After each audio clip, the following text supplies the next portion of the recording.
We haven't spoken in a month. We spoke just on the eve of the United States Open when this merger, don't call it a merger. Now, Jimmy Dunn said to Congress last week it's really an agreement to get to an agreement.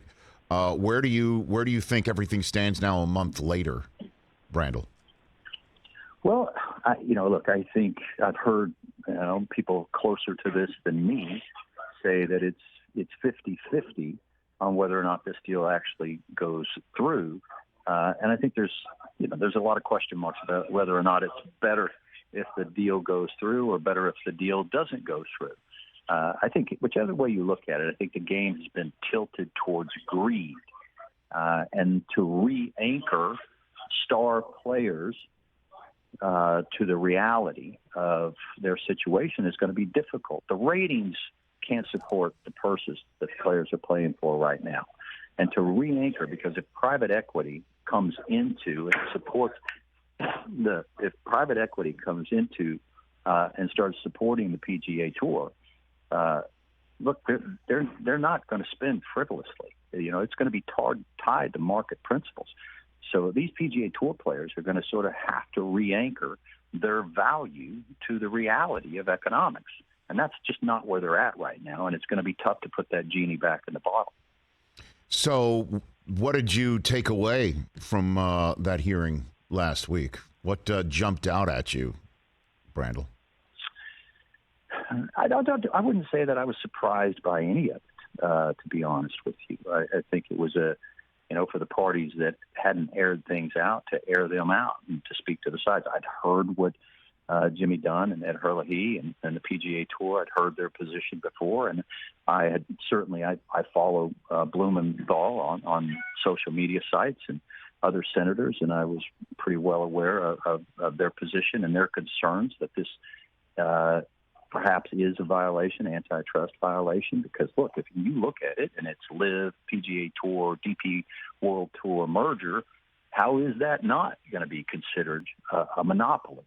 And then the PGA Tour side is it better or worse for the players that are competing? And so there are these conflicting sides of it. But I don't know that anything that transpired that day managed to change the public conception, or perception, I should say, that the tour is up for sale and that it was on the way to being sold to the Saudis. That's the perception. And how they go overcome that perception, I think, is a very difficult task for the PGA Tour.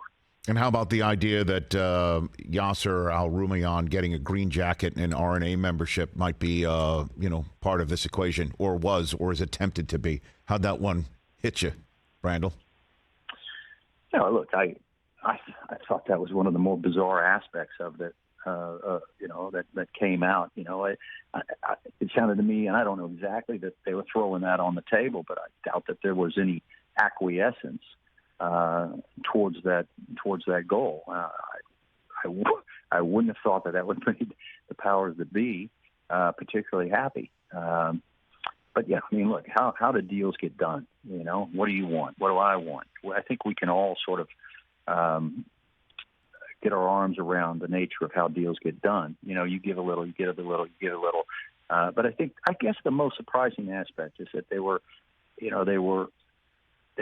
implying that Tiger and Rory would be a part of these LIV teams and be traveling around. And I just, even before that came out, I just couldn't ever imagine a scenario where Tiger and Rory would ever commit to something like that.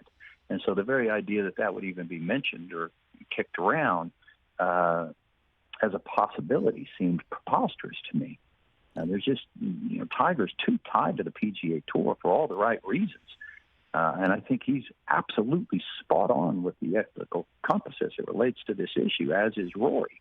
And the idea that they might in some way capitulate in this regard, it was preposterous to me. Well, I mean, I guess that's a good word for it. But if the PGA Tour was capitulating or saw common ground or saw some necessary gives just to get a path to survival, as PGA officials might tell you, then why not give a shot at Tiger and Rory? Although the thing that was preposterous, the most preposterous, was thinking Tiger would play 10 events. All he has to do is send his MRI to the people at PIF, right? Say 10. Right. Like I would sign for watching Tiger play 10 competitive events the rest of my life right now, Brandel. Yeah. You know what I mean? Fair point.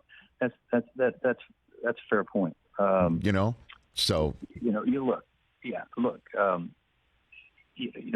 I think the hard part here to swallow is that there had to be legal liability on both sides, because why else make the deal? Because there was what I would call good, clean money. I mean, if you listen to and talk to investors, there's the idea that the PIF has all the money in the world is laughable. That's $650 billion. There's $140 trillion ready for investment, good, clean money around the globe, ready for PE investment. So the idea that the Saudis have a monopoly on the cash infusion that the tour might need is laughable. So there's plenty of good, clean money out there. Why it wasn't considered, why it wasn't an option, it's hard to understand. And look, I know that they needed to kill the lawsuits to stave off, the bloodletting of money. And to that end, they've done that. And they, to what I understand, they can't be addressed. So that issue is taken care of. And the idea now that you wouldn't consider what I would call good, clean, honest money available and ready to be invested into the PGA Tour, that's a head-scratcher to me. And I think that's where the game needs to go. And again, that is going to re-anchor the stars to more economic reality. And I think a lot of tour players now, they have such an overestimation of their value. All they have to do is just look at the ratings of the tournaments that they play and compare them to the ratings of college football, big college football games. They get blown away by those. And the idea that they're worth what they're asking for is just preposterous. So, they're going to have to get, again, their overestimations of their value re-anchored to economic reality. And it's going to take private equity to probably do that, unfortunately. Catch the Rich Eisen Show every single day on the Roku channel, 12 to 3 Eastern, for free.